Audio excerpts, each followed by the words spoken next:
Wayyaa aku maal yaatu dhoksaatti na jira jantuu mu dhugaa waaqayyo maal waa dhokko maalan si godhe maaliifidha of ajjeesinaan jette akkatti akkana gochuu kee gaarii dhaabansi kun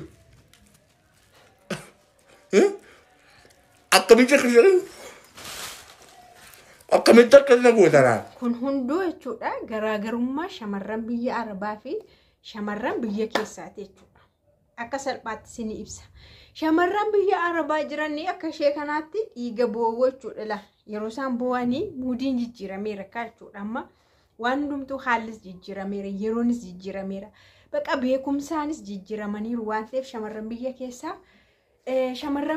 immoo akkanatti ilaali. Diyaaspooraa isa ta'e, sooressa isa ta'e, isa birrii qabu, isa konkolaataa qabutti filatanii boolla keessaa qofforanii hinduu malee hin heerumanii jechuudha.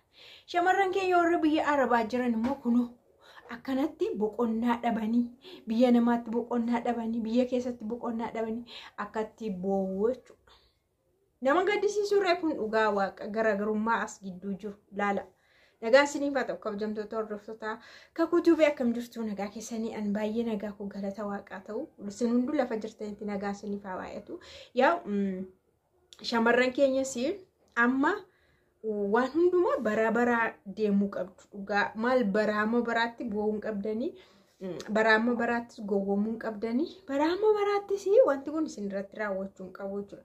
Indaa'u galtanii isinis diyaaspooraa fi abbaa qabeenyaa xabbasuu qabdu kala singa waaq maal isin qofaatti filatamtani moo akka boossaniif akka mana ijaartaniif akka gadadamtaniif qofaatti eenyu isin file shamarran biyya keessaa kun akkanatti doolaaritti heerumaarti isheenoo biyya gurguddaatti heerumaarti isheenoo abbaa qabeenyaatti heerumaarti isheenoo filattee heerumaarti isheen biyya keessaa akka ajaa'ibaa jechuudha. Kunoo waan argamu warqii daraddarte morma daraddarte harka daraddarte isin warqii tokko bitachuu dadhabdanii manuma ijaartu ichi nagata immoo manichuu kan keessan ta'uu dida.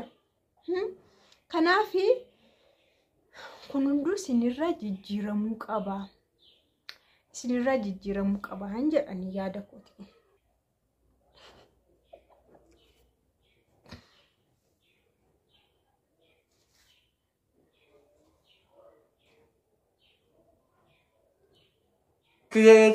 Wayyaa aku maal yaatu dhoksaatti na jira jantuu mu dhugaa waaqayyo maal waa dhokko maalan si godhe maaliifidha of ajjeesinaan jette akkatti akkana gochuu kee gaarii dhaabansi kun akkamitti akkasina ijoollee dhiiraa jechuudha. Ijoollee dhiira biyya keessaa by the way dhiirri waan balleesse hin qabu jedhan akka yaada kootti dhiirri waan balleesse hin qabu. Dhiirri ofii masaa dhamaa aasaatu gaariidha. Kunoo akka kanaa hojjetee moluu yeroo ta'e qabeenya horatu akka fedhe warqii sitti daraddare sitti dadhabee qabaasii sitti baasee yeroo si fuudhu isaaf ati baqa kan biraate jechuudha. Mi'a qaalii beektamti mi'a qaaliin akka kee hin jiru. Maaliif mataa sitti molaayeetu qabeenya sana fide. Maallaqatti warqii harka dardarame argitan miti. Mormatti dardarame argitan miti. Namichi kun immoo birrii kana fiduudhaaf mataan molaayeera. Hojjeteera jechuudha akka ajaa'iba biyya namaatti ta'e biyya keessattis ta'e jechuudha. Garuu malee hojjeteera. Kanaafuu siin immoo dafqa isaatiin si fuudha waan ta'eef ati isaaf adda jechuudha. Waan salphaadhaan sin jijjiiru jechuudha. Waanuma salphaadhaan akkanatti gadi sin gadhiisu jechuudha.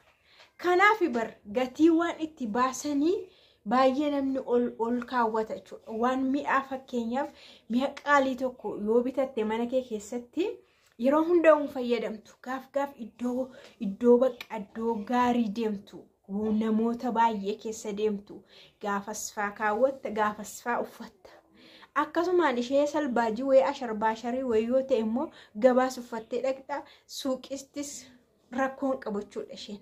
Kana rakkoon shamarran keenya argitanii isintu gatii baase malee dhiirri gatii isinitti hin baasne. Dhiirri immoo uumamaa isaatti waan gatii itti baase malee iddoo isin kennuufi gatii itti hin baasu hin dhiphatus dhimma dhabeessa ta'a jechuudha. waan gatiitti hin baasne. Kanaaf yeroo baay'ee shamarran keenya ganamanii boo'u, kaadamanii boo'u, irratti jaallatee boo'u, irratti fuudhee boo'u jechuudha. Itoo isaanis qaalii of godhanii gaafuma biraa deemanii kaasanii qaalii of godhanii yookaas immoo durumayyuu rileeshinii hin qaban ta'e ofiidhuma isaaniif qaalii of godhanii yoo dhufanis qaalii yoo deemanis qaalii hojjechuun kee ofii keetiif qabeenya qabaachuun kee kan keeti garuu qaala'insa ofirratti yoo goote dhugaa waaqa baqaatis akkanumattiin sitti dadhabe sitti molaa'eetu sirratti dulloomee si fuudha jechuudha. Kana laalama. Wanti amma argamaaru biyya keenya keessa shamarran bifa kanaan hoyrumaarti baqa. Inni dee shamarran rakkina sin barbaadu jetteetti shamarran jechuudha. Baqa rakkachuu sin barbaadanii humaa sin barbaadanii isa birrii qabutti yoo biyya keessas haa ta'u birrii qabaachuu qaba. Umuriirraa dhimma qabanii humaarraa dhimma qaba. Rilaaksii gochuu barbaadu.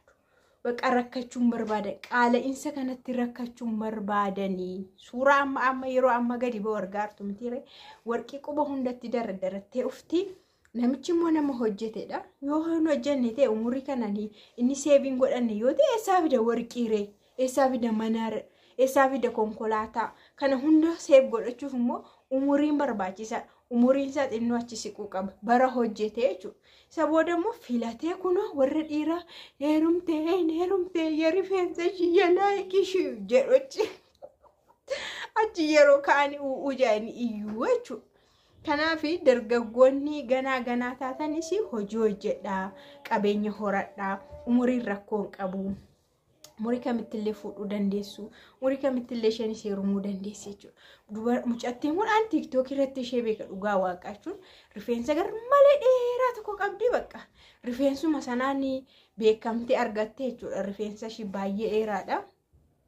Rifeensa sanaan beekamtii argatte. Anuu isaaniin ishee beeka. Gaafa achi baatu namicha kana argatte jechuudha. Ameerikaa deemuuf jechuudha. Ameerikaa. Kanaaf filannoon ishee baay'ee gaariidha. Jaalladheeraaf dhugaa waaqa maaltu ishee gadache maaltu ishee rakkise biyya kana biyya gadadoo keessatti biyya rakkinaa keessatti biyya waan hunduu qaalii ta'e biyya nama dulloomsu kana keessa maal gooti haa beekti. Umuriin isaa maaliif 60 iyyuu hin taane maafi mushkil 60 maan taane dammoo biyyoota gurguddaa keessatti umurii gurguddaanu namarraan beekamu tiriit of godhu waan ta'eef of qaqqabu waan ta'eef umuriin badaarraan beekamu dullumni badaayyuurraan beekamu ta'us garuu namni kun dulloomaadhaan jedhuudhaan akka kootti beekaarratti iyyuu haa ta'u malee namni kun akka kootti nama qancaradha nama fagaate yoo ta'e iyyuu rakkoon qabu mooti hin bulchaa jechuudha sirriitti qaxaqqaxe gadi qabe. Inna shamarran keenya jabaadhaa dhugaa waaqa shamarran biyya Arabaa keessatti dhugaa isin gamnoomuu qabdu isin qancaruu qabdu isin maal godhee akkamitti isin jijjiirama barri keessan akka shamarran biyya keessatti shamarran biyya keessa otoo hin dadhabin otoo humnaan baasin otoo humnaan baasin otoo bifa ishiin baasin otoo maqaallee maqaa wayii maqaasa namatti baasamu sana itti hin bahin asuma teessee zannaxxee maal jettee amma barumsa ishiirra turtee warra ishii bira teessee onlaayinii ishiitiin qorqortee gadi baafattee sooressa gadi baafatti. Isa barumsaan fagaate gadi baafatti kalas isheen akkas ta'uu baannaan hin teesse jechuudha. Hin teesse. Kana murteen jiru kana isin garuu isinis jabaadhaa dhugaan qalladina qoosina bara keessanitti hin qoosina. Baay'ee miidhamtu shamarran yeroo baay'ee miidhaman immoo shamarran biyya Arabaati. Dhaqanii hojjetu maallaqa walitti qabu garuu dhumni isaanii hin tolu baay'een isaanii. Baay'een isaanii dhumni isaanii gaddata, dhumni isaanii boo'ichata, karaa irratti kufuuta dhumni isaanii. Kanaaf jabaadhaati waan gootanii sirriitti itti yaadaa isiniin jedha. Galatoomaa.